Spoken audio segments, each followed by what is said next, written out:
and I was fascinated by the mysteries of this alien world that was the Soviet Union. So I managed to wangle myself a scholarship to go to Russia and to study a species that nobody in the West had heard of, an obscure, fascinating species that was still very common. It was a common game species. And I went over there and I found wonderful, warm people. I found scientists who were ready to open their arms to me, even though I was a rather unexpected and strange arrival. And we started a research program together, and we worked on Saiga parasites, Saiga disease, Saiga genetics, Saiga ecology, and it was great. And then 8 or 9 years ago, we suddenly realized that our beloved study species was experiencing a crisis. This species was collapsing so that they were losing 50% of their population every year. We started to wave the flag in the international community and say, look, this is a species in crisis, something must be done. And we started to move, instead of doing scientific research, towards conservation, towards community involvement, trying to wake the local people up as well, that they were losing a part of their heritage. And this is where Elena came in. We worked together about 7 years ago on a project on red listing of threatened species in Central Asia. And Elena came to work for me as an intern, and she was just the perfect person for the new WCN scholarships that you might have heard about. She was a young person, she was dedicated, she was talented, and she needed a break. So as we were working together on this project, Elena got the Saiga bug, and she started to work with her husband Sasha in Uzbekistan on Saiga protection. Before Lena and Sasha started working in Uzbekistan, no one there really cared about the Saiga. No one in government cared, no one in science cared. There was really no Saiga research, and Lena and Sasha turned all of that around. They galvanized the government so that now the Uzbekistan government is one of the forefront governments in Saiga conservation. They turned local people around so that now there's a load of people who are interested in doing volunteer wardening in Uzbekistan. That's all down to them. She's also worked with me internationally. She edits our Saiga newsletter, and she's working to coordinate the international effort for Saigas, which, considering that they roam over thousands of kilometers, is a really big effort. And what makes Lena so successful is that she has a rare and precious gift, and that gift is being able to bring people together, to work together towards a common goal, even if they may have very many differences. She makes them realize that they've got one goal, and that's to ensure this amazing species stays alive. And as Elena stands in front of you, she's representing an army of dedicated people, people who are working in the field, in their homes, in their schools, in their villages, in their government offices. These people are working together for the love of the Saiga and for the freedom of the steppes that this nomadic species symbolizes. So Elena is going to share with you now our passion for this weird and this vulnerable species, and it is my great honor to introduce her to you.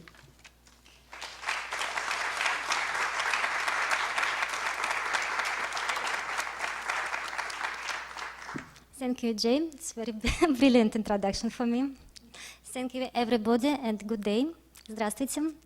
I'm very happy to greeting you here. Я очень рада видеть вас всех здесь, в аудитории.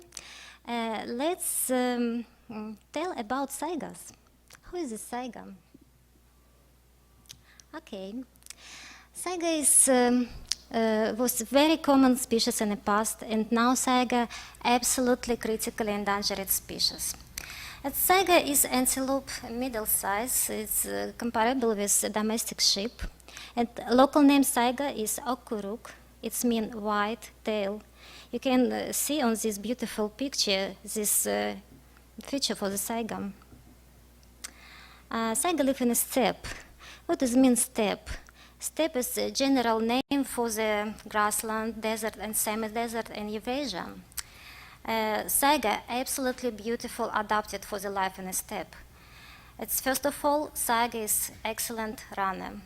He can to accelerate speed comparable with speed car, 60-70 kilometers per hour.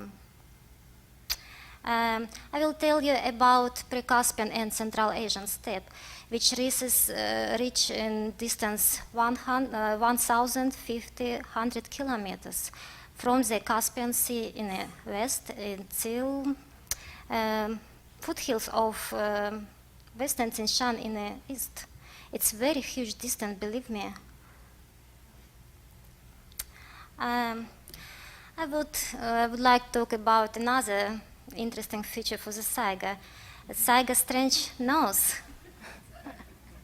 Yeah, it's very funny nose. That looks like elephant trunk. But in reality, it's very clever natural adaptation. It's real vacuum cleaner for the Saiga. It's cleaning, dusting air in the summertime and warmer air in the winter, like natural heater.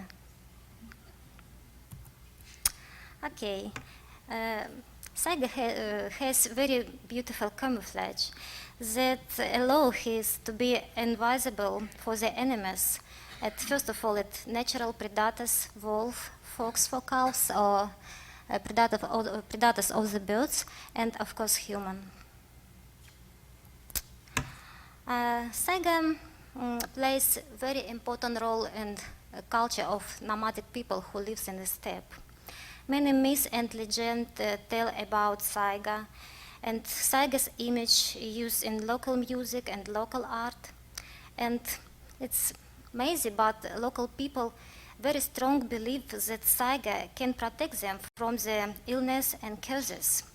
And I visited more than 100 families in Usturplat, it's Uzbekistan, state range of the Saiga.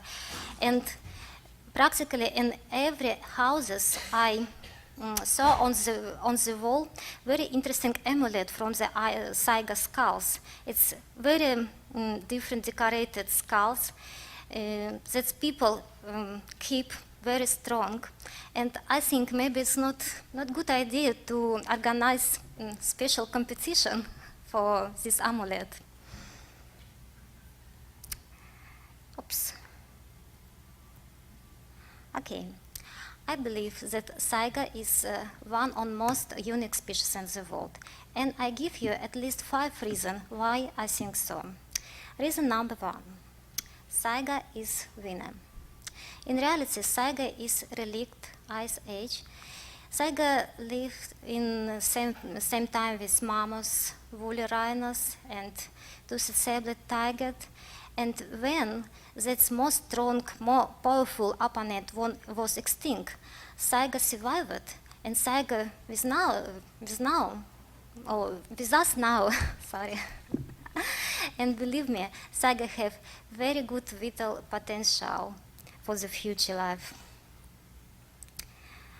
Reason number 2, Saiga have not relatives. Saiga is only one represents genus Saiga. No more, only Saiga. Reason number 3, Saiga is flagship species of the steppe.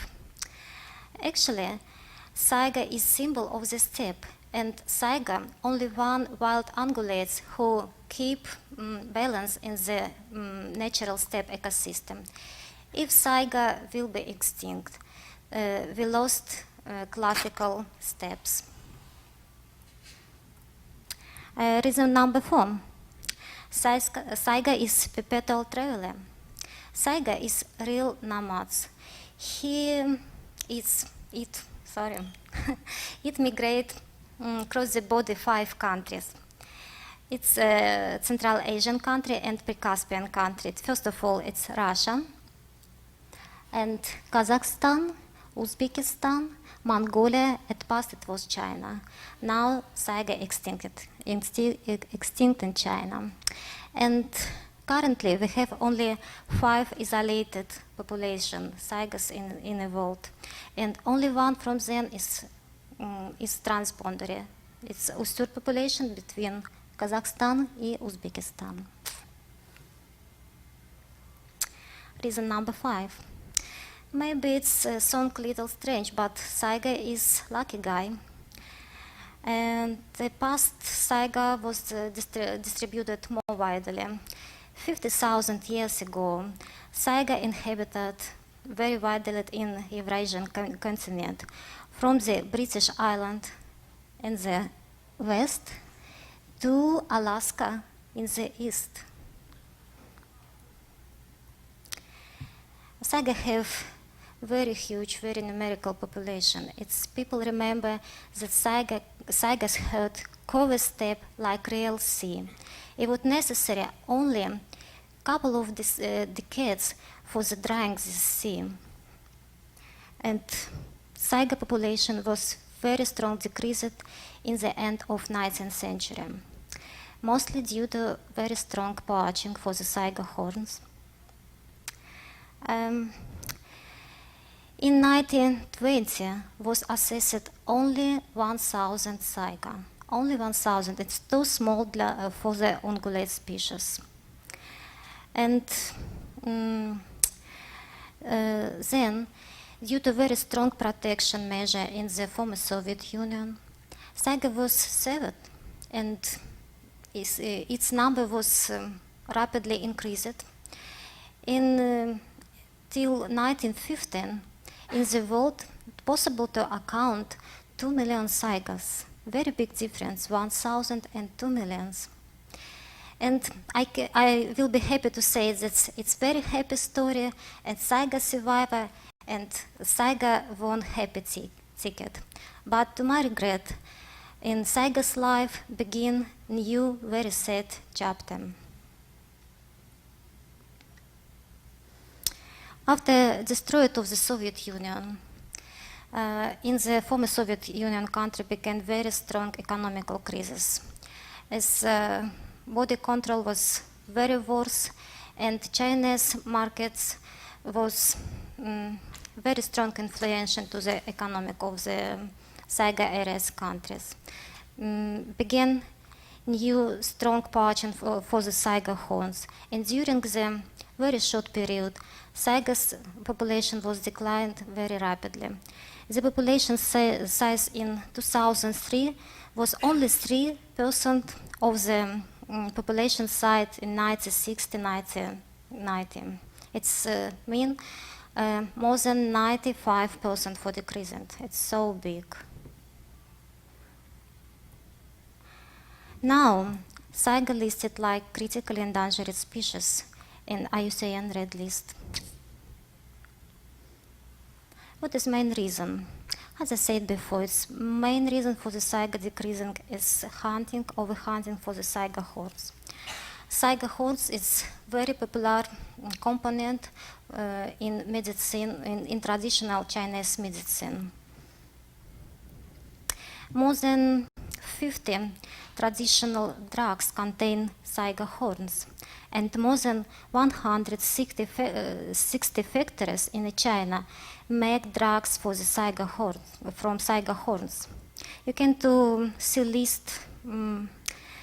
list treatments which use drugs from the Saiga horns. It's virus infection, epilepsy, asthma, etc. So big list of these treatments here.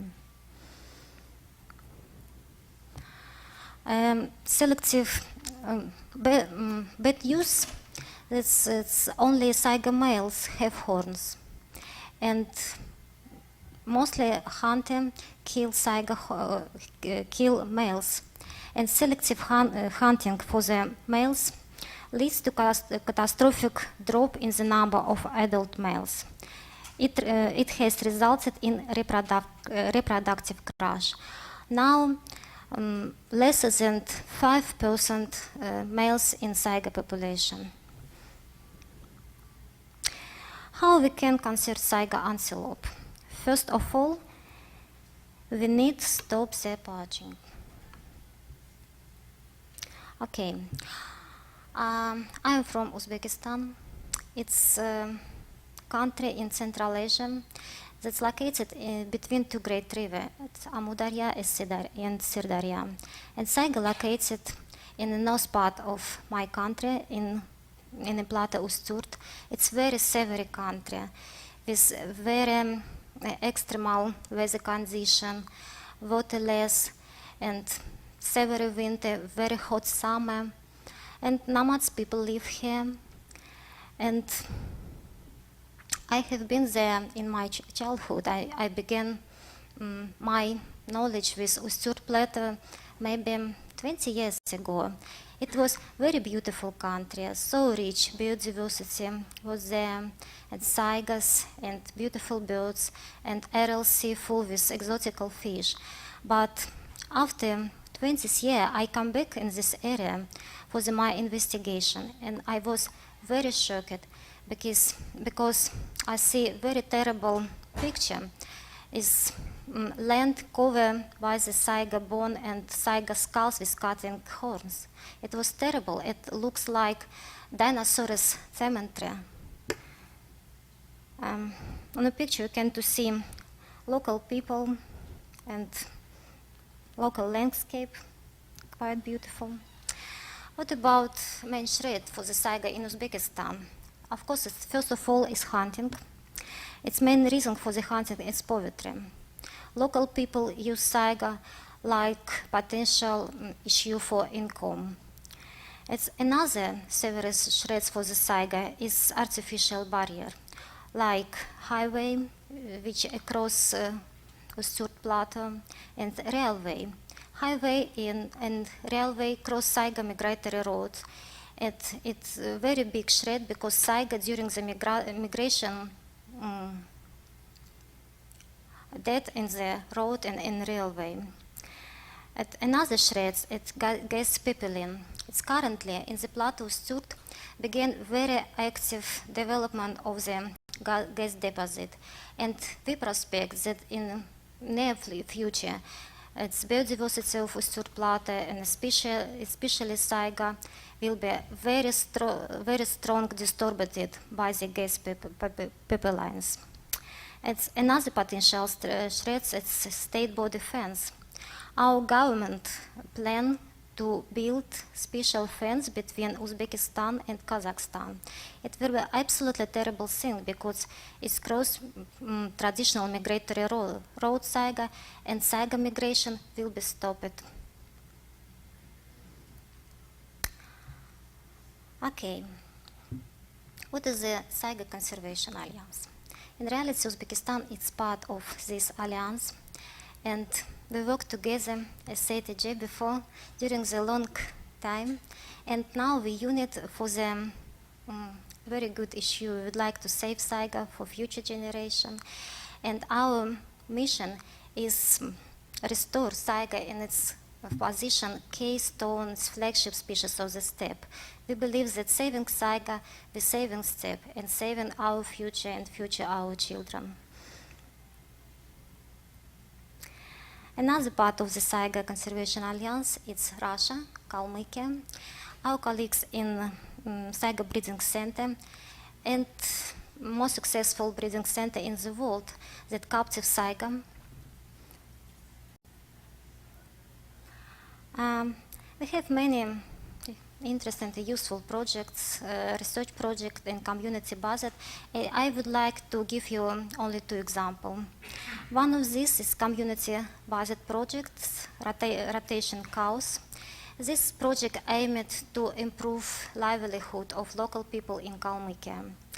Its main idea is to give local family, poor family, especially family exporting cow for the milk production, and first calf will be getted to new family, and another calf, new one, and new one is around. And we reserve small herds in the captive breeding center, especially for milk production. This milk production distributed among the local school, and people very like our project, very interesting. This project is very existing to be involved in this project. Another example is Saiga News. It's international electronic bulletin that's very well distributed within the local people in state range countries, national authority and conservationists and researchers who are interested know about Saiga, have some exchange for opinions and something relates with it. And we think that it's a very important thing for migratory species because Saiga inhabited in many countries and many people would like to know something about these animals. Saiga News published in 6 language. It's languages of state range of the Saiga area, plus English for distributed for international auditorium. Okay, about our next plans. We have some good ideas, and one of them is provide project on the participatory monitoring. Its main idea is involve local people, mostly exposure for the scientific-based monitoring. In the future, we would like to involve these people for the protected Saiga, real protected Saiga in the area. Another one is continuing publication Saiga news.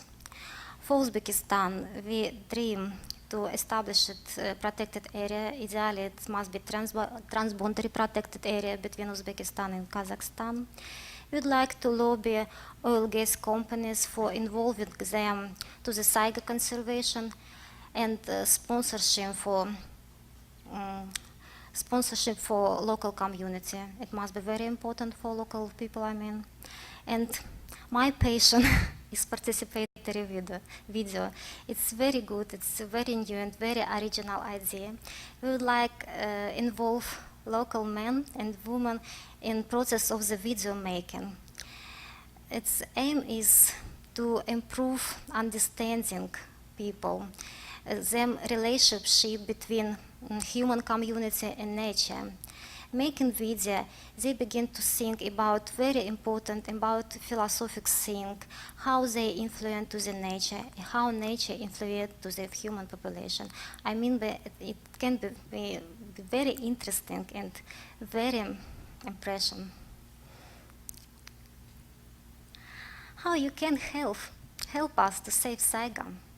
Please support our project, support our ideas.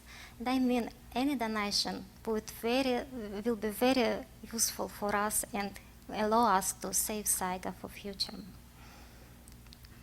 Thank you for your attention.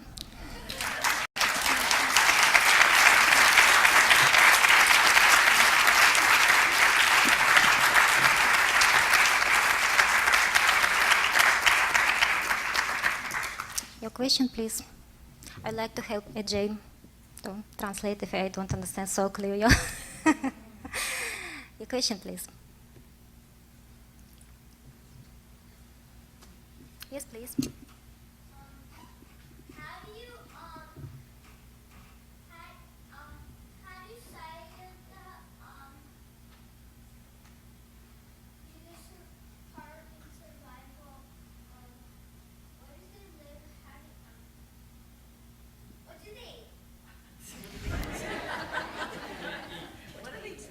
Okay, Saiga eat grass. Yes, please. Is that breeding facility then reintroducing them back out into the wild, or? Is the breeding facility you're introducing? We have breeding facility in Kalmykia. It's a captive breeding center in Kalmykia, close to Elista. It's a main city in Kalmykia, Autonomic Republic of Russia. What happens with the animals that are there? They breed animals in the cage and have special program for the reintroduction Saigas in the world. So they are Yeah. One of your slides mentioned how the Saiga are hunted for their horns, which are used for medicinal purposes. But in the dissolutions, I didn't see any comments on dealing with this. And it's not an easy thing to deal with. It's the same problem with the rhino horns and the tiger bones and everything else. Have you folks looked at it? Thank you for your comments. Yes, I agree with you, absolutely. It's same problem for the many endangered species. And species became endangered due to very strong poaching for the issue of Chinese traditional medicine. It's big predators like snow leopard, tiger, it's rhinos, and now it's Saigas. And we work together with our Chinese colleague, and we think about how we can to looking for best ways to for Saiga conservation, because Chinese it's very special country. It absolutely a very specific world, and they have very traditional method for the medicine, and it's impossible to say stop, please. They would like to continue their common life, and we looking for new ways, new solution at the moment. And best of all, maybe Saiga breeding. Yes, please. On that same topic, do the bones have any medicinal purpose in truth, in reality? And if they do, or if they don't, aren't there other medicines that can take the place of that in the Chinese society? In other words, why do the Chinese have to keep using the bones? Isn't there something that can replace it from other medicinal traditions? Traditionally, in Chinese medicine, use only horn, not bone for the Saiga. As they prepare to take Saiga from the wildlife because it's more cheap, no problem.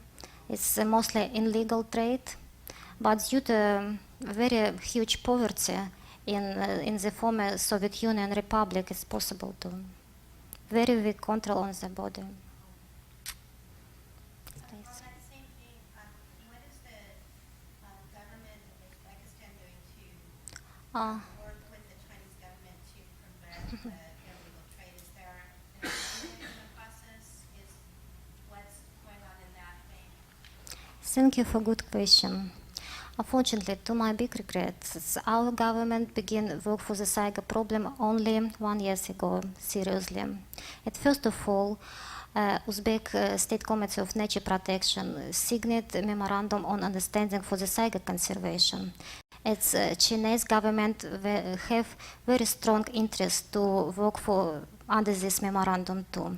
And thanks this possibility to work internationally, we have very good ways for general solution, general ways for the Saiga conservation together with China and Uzbekistan, Kazakhstan, Russia, and Mongolia. Is this a species that could actually be farmed the way certain kinds of deer are farmed, so that they can be raised commercially if, for their horns? I'm not so clear your question. It's not deer. I understand. Could it be farmed commercially? Could it be farmed?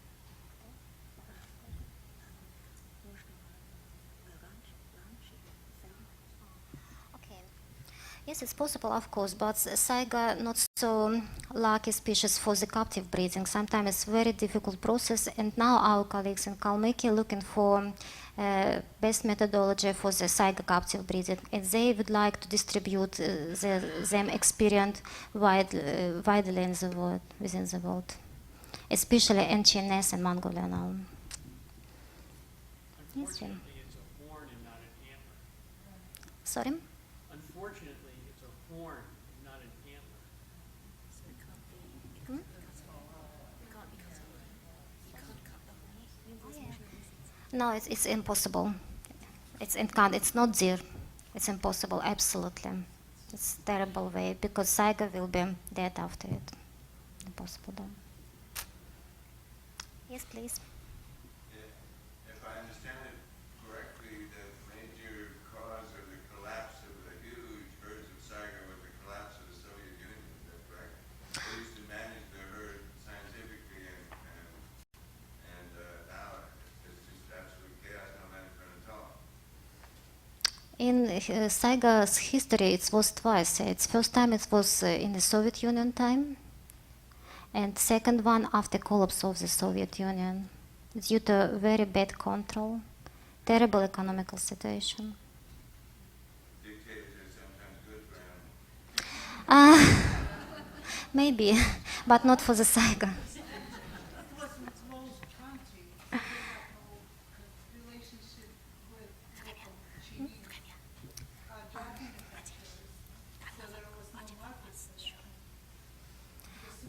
former Soviet Union was. But the Soviets managed the herds for the meat, and they got tons of meat.